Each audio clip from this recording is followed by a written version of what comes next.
Hi guys, and welcome back to my channel. I wanted to do almost one of my first book reviews for 2021. I've read 67 books last year, and I apologize for not really doing any reviews on them. Last year I just focused on getting back into reading and enjoying it versus making it like a job to do. This year I hope to share some of the books I read last year that were my favorites, along with introducing you guys to new books that I come across.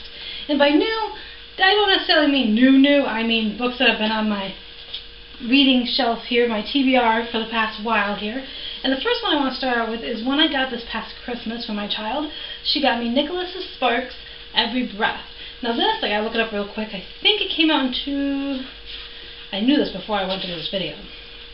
2018 this came out, and I'm familiar with Nicholas Sparks. I've watched The Notebook and a couple other of his movies that were based on his books, but I've never actually read The Notebook or read the other one, so I probably want to get those as well. So this was the first time I think I've actually read one of his books start to finish, and I would have to say that I actually really enjoyed this. It was kind of a quick read. It was a little over 300 pages, and I think I read it over the course of I think it's about 3 days. Now that's not continuous reading, that was just me reading in the evening. Again, it's not that long. If you do about 100 pages a night, you'll finish it in about 3 days. But I like that it wasn't too big, too thick, as you can see, and it does have a picture of the author on the back. And I like the story because it takes like two different worlds. The two of the main characters, or the main characters I should say, are Hope and True. True is actually from Zimbabwe, and Hope resides in the U.S. in North Carolina, I think it was. I almost lost the state. And so they kind of have a chance meeting. Hope is at this beach because she's getting ready to sell her family's cottage that had been in her family's for a while. True is there on for a different reason, to meet his his father he never knew about. So they kind of have a chance meeting, and that's what I thought was kind of cool. And you kind of learn like about his life, her life, and you also feel like you can definitely feel like them having a bond very early on. Their chemistry is there, and you really are rooting for the couple. But there's reasons that they can't be together, and that's what you kind of find out in this book, and then you kind of follow their journey through their lives of kind of what takes place. And I would definitely say it kind of touched on like true love and kind of making choices with your heart sometimes, not just with your brain, things like that. And I believe I gave it a 4 out of 5, which for me to give something a 4 out of 5 is something you'll come to know that it's a little harder for me to do. And the reason I gave it a 4 out of 5 is because the pace of it seemed to move fairly well, which is important to me. I felt that the characters were developed enough to keep the story interesting, and on that note, there was interesting parts to the story that kept me wanting to read. I was really interested in when True was talking about Zimbabwe and his life growing up. That kind of drew me in because it's different than what I know, obviously living in the U.S. Hope's side of the story, sometimes you can almost see a pattern that you kind of knew, okay, this is going to happen kind of thing, just from things that were introduced early on.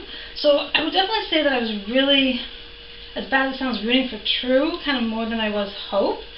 And I know that sounds bad, but when you read his story, when you come across his story, I do feel that the author almost intentionally wanted us rooting for True a little more in his story versus Hope. I don't know, that's just what I came across.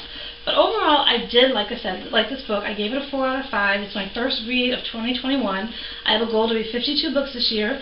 I'm probably not going to share all my books like this, because sometimes, let's face it, we just read a book to read a book, and sometimes I read romance books. This is kind of like a romance book, but I read those, you know what kind of romance books we're talking about. Sometimes I read those just for fun, or when I need a break from something that's a little more serious. So I won't review those books, but I will definitely, as I come across a book like this that I really feel is something you should take a moment to read, I will definitely do a review on it. So I hope you give this book a chance. Again, it's been out for a couple of years.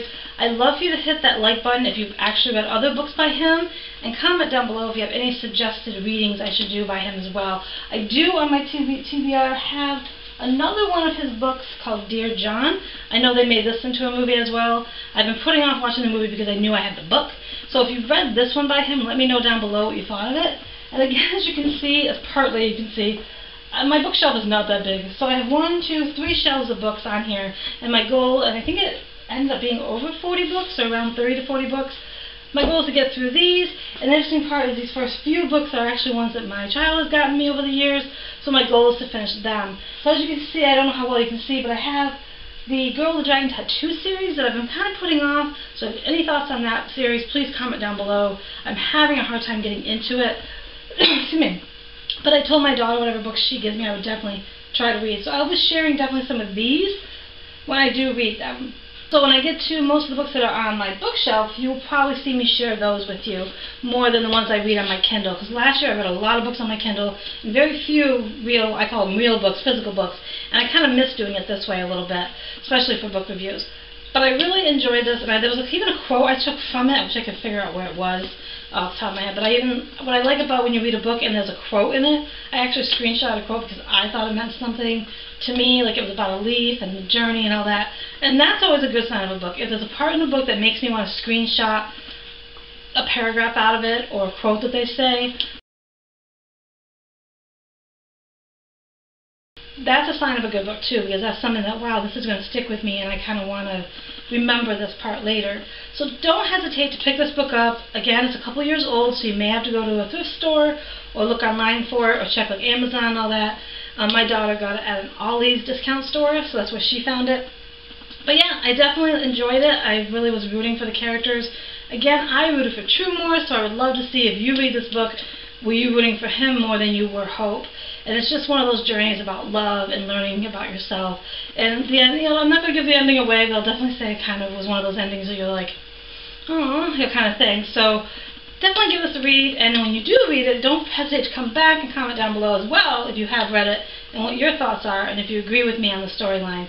But I hope you enjoyed this book review, and I can't wait to do my next one. Have a great day, everyone.